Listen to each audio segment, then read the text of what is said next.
Just on the war in Gaza and Israel's attempts to eliminate Hamas, there have been claims and counterclaims, as you know, about the Shifa hospital in Gaza and whether it was being used by Hamas to run terrorist operations or, at the very least, being used as a shield for terrorists to hide behind.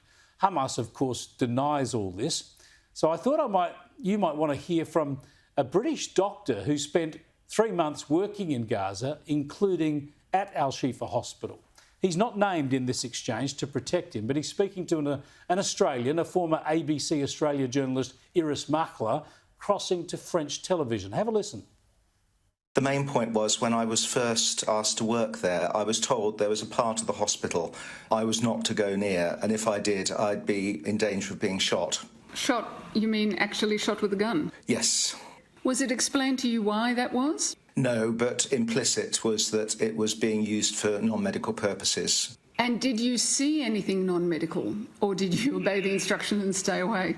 I stayed away, but I saw a few sort of dodgy-looking non-medical characters going in and out all the time. It was a ward leading to a basement. As I say, I didn't go there, so I behaved myself. They would say there could be many other reasons that you would be told not to go to a particular area of a hospital. It's not unusual.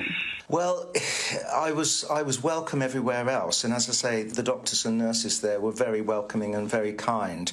And the hushed tones under which this was said was consistent with all the other hushed tones about which Hamas was discussed.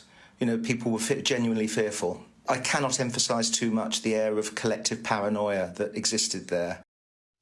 Fascinating stuff, isn't it? An informed and objective view of what went on in that hospital. This was pre the latest outbreak of hostilities, of course. And have a listen to what else Makler heard from him. So that was his perspective. He did go on to recount certain threats that were made against some doctors there. And he did also say that if they were frightened, this was, of course, before this current war, when perhaps the proportions would be different.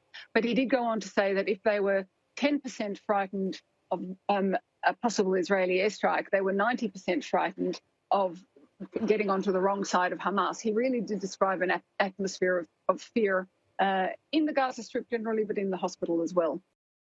Yeah, a fascinating and rare insight there. Ridding Gaza of Hamas is not just the best thing for Israel, of course, it'll be the best thing for the Palestinians.